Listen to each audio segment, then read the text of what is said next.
Well, greetings and salutations, test takers. This is Dean Tenney coming to you from my studio here in fabulous Las Vegas with a explication question, a request from a Series 24 candidate. I'll put it in all the playlists because it's something you should be aware of on SIE Series 7, 24, 57, 10. So I'll put in all the various playlists. A quote on an OTC security is as follows: 1725, 1750, 12 by 18. I think the number one thing that people get hung up on is they're on the wrong side of the quote. This is inside looking out. As a market maker, I'm saying I'm willing to buy 1,200 shares into my inventory at 1725. I'm willing to sell out of my inventory 1,800 shares at 1750. That's my spread, right? 1725 marked down, 1750, I'm marking it up. I think the best example would be a car dealer, perhaps, as an analogy. If I go into a car dealer and I say, how much for a Lincoln Navigator? He tells me $90,000. I go, great, I've got one. Where's my 90 grand? He says, Dean, I'm sorry, I misunderstood you. I thought you wanted to turn money into a Navigator. I gave you my asking price, my offer price. And now I understand you want to turn the Navigator back into money. What you need is my bid price. That's what I'm willing to pay. And he says 50 grand. I go, oh my God, what's that called? He goes, Dean, that's the spread. That's how I make my living. I heard about the 5% policy in the securities industry. And I said, what's up with that? We have a 5% policy. I don't think car dealers do. All right. So the market maker displaying the quote is obligated to execute all the following customer orders except. I believe in making your own kind of exhibit here. And so there's my exhibit I'm making for myself. There's my bid. That's the market maker buys, market maker sells. And again, I'm willing to buy 1,200 shares into my inventory at 1725. I'm willing to sell 1,800 shares out of my inventory at 1750.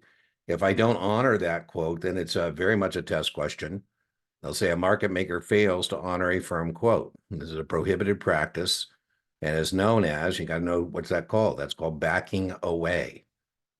Backing away. All right. So the next trick here is to know that customers are on the other side, right? Customers always sell at the low price and always buy at the high price.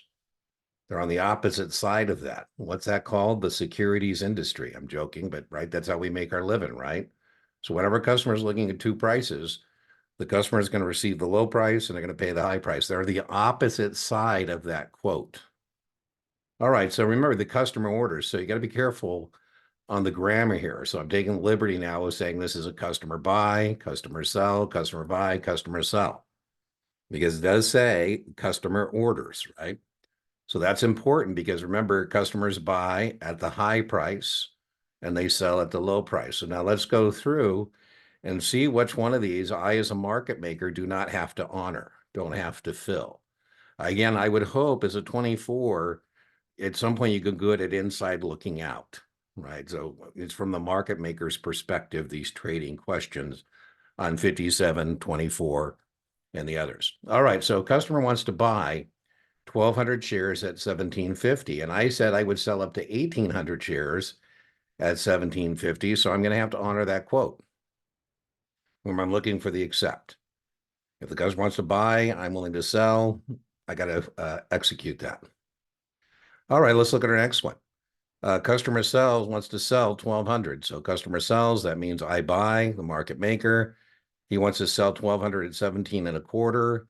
And I said I'd be willing to buy 1,200 at 17 and a quarter. I'm going to be obligated to execute that. So A, let's just call this A, B, C. D, A and B, I have to execute. Customer wants to buy. If customer is buying, I, as a market maker, am selling.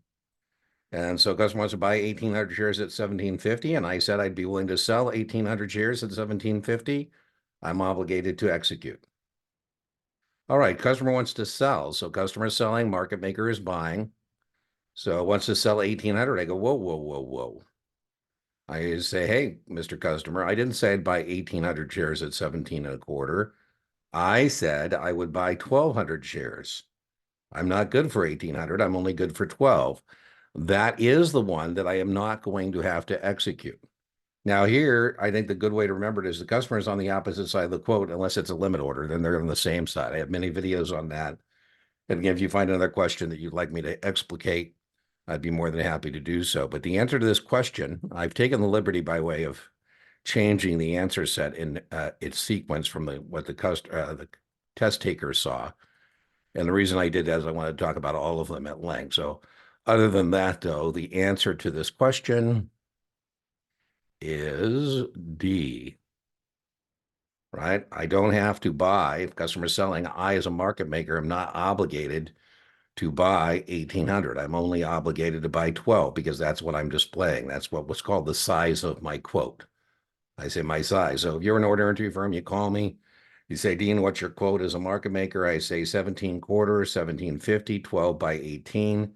That's 12 round lots, 1,200 shares. I'm willing to buy at 17 and a quarter.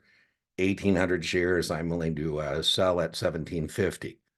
And the order entry firm, Schwab or Robinhood or whoever it is, says, Dean, our customer wants to sell 1,800. I go, well, I'm not obligated to do that. I'm displaying 12. Now, if you ask me size, and I give you size, well, then I have to honor that, right? So if that bid was at not 12, my size was 18, then I would have to honor that.